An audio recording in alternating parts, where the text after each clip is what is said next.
आदमी के जीवन के आसानी करने का तरीका है। अध्यक्ष जी, छोटे छोटे इस प्रावधानों में बहुत बड़े दिक्कतें होते थे। For example, ease of living के जब हम बात करते हैं, अगर किसी व्यक्ति अपने ड्राइविंग लाइसेंस को ठीक समय पे रिन्यूअल नहीं किए तो उनको इमीडिएटली पकड़ते थे, ये होता था, फाइन होता था।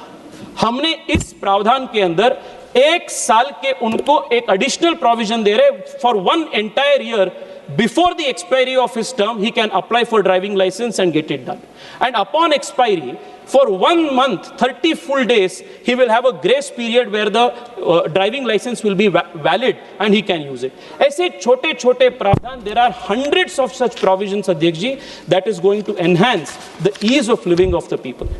But अध्यक्ष जी, जब मैं इस सब बात कर रहा हूं, मैं एक डिस्कशन को थोड़ा ब्रॉड करते हुए, थोड़ा विस्तार करते हुए, मैं एक स्पेसिफिक आरोप जो अपने कांग्रेस के साथी जो आरोप हमने अपने ऊपर लगाए कि ये बिल करप्शन को बढ़ाएगा, ये बिल एडमिनिस्ट्रेटिव सरेंडर है, इसको मैं ठीक से जवाब देना चाहता हूं अध्यक्ष जी। अध्यक्ष जी, जब हम सेलेक्ट कमेटी में बैठ के 80 से अधिक कानूनों के स्टडी हम कर रहे थे, कमेटी के सभी सदस्यों को यह लगा कि इस देश अगर आज भी पर कैपिटा इनकम में पीछे है, आज भी हम इतने बड़े गरीब पॉपुलेशन को हम देश में हैं, तो इसके पीछे इसी प्रकार के सब चीजों को क्रिमिनलाइज करने का, भारत के एंटरप्रेन्योरियल ताकत को एक प्रकार से शैकल करने की जो सोच थी, वही सबसे बड़ा कारण है। This was the realization and learning, and I want to elaborate on this अध्यक्ष जी।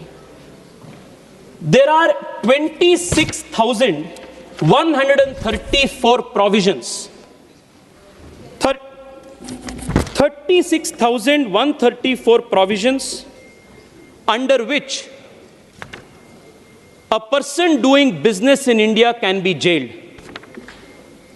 छोटे छोटे प्रोविजंस, अगर आप ठीक से फॉर्म फाइलिंग नहीं किए, you can be gelled.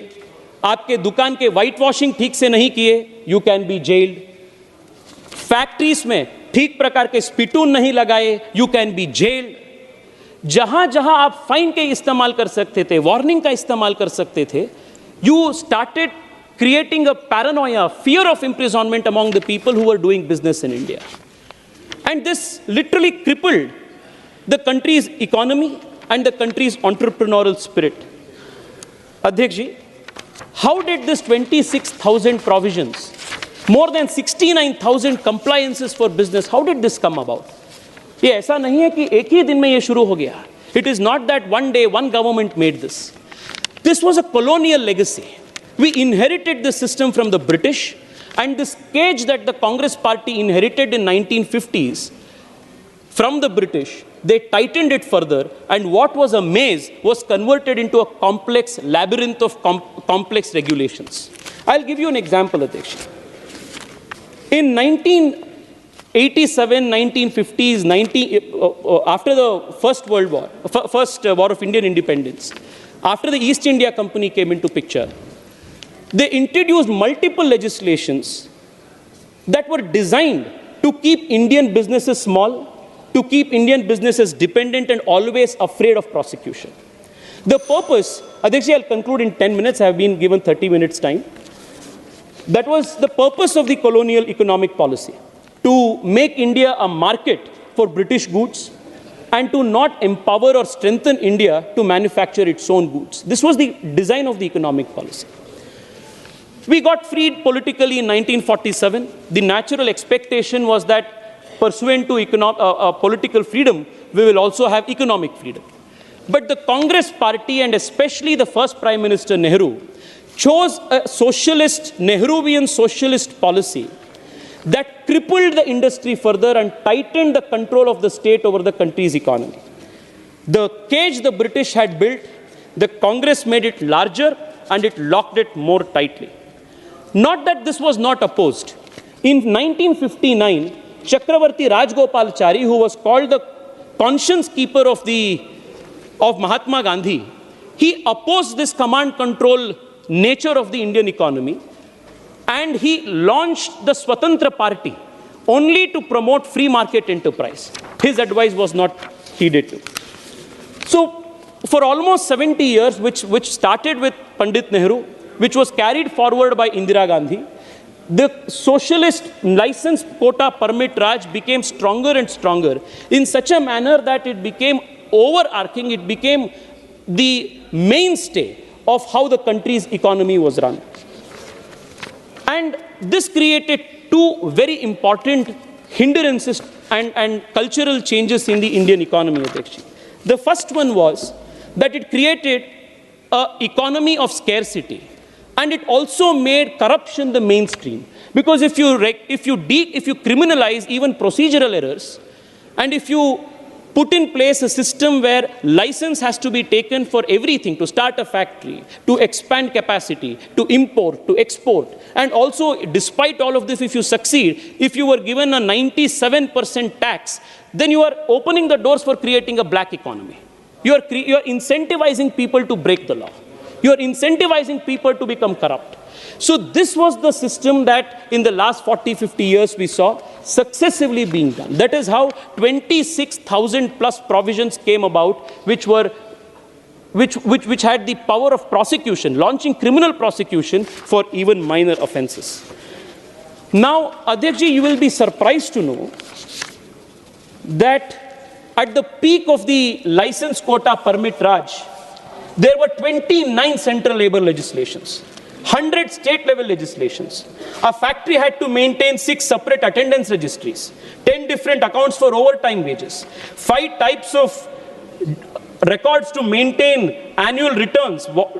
Even law regulated the height of urinals in workers' washrooms, and if it was any different from what was prescribed, the factory owner could be jailed for 6 months. These were the kind of draconian provisions that was there. So there was a culture where if you wanted to produce, you had to get a license. If you wanted to grow, you had to take permission.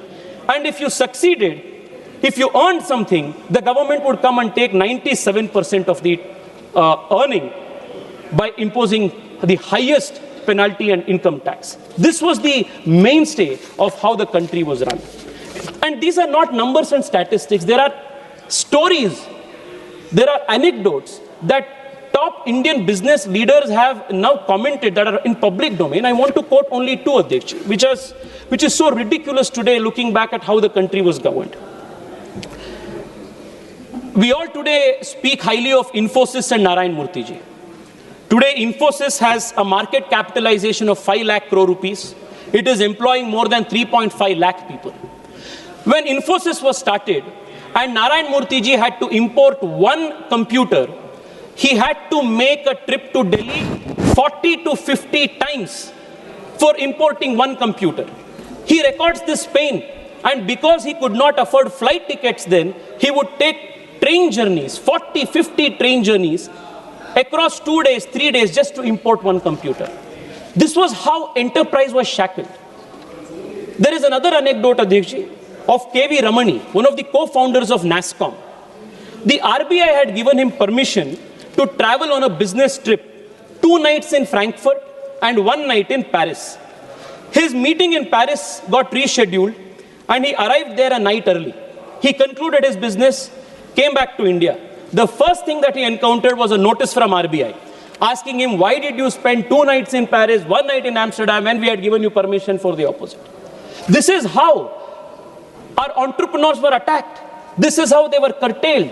This is how entrepreneurial ability innate to Indian spirit was curtailed, shackled, but also corruption was increased.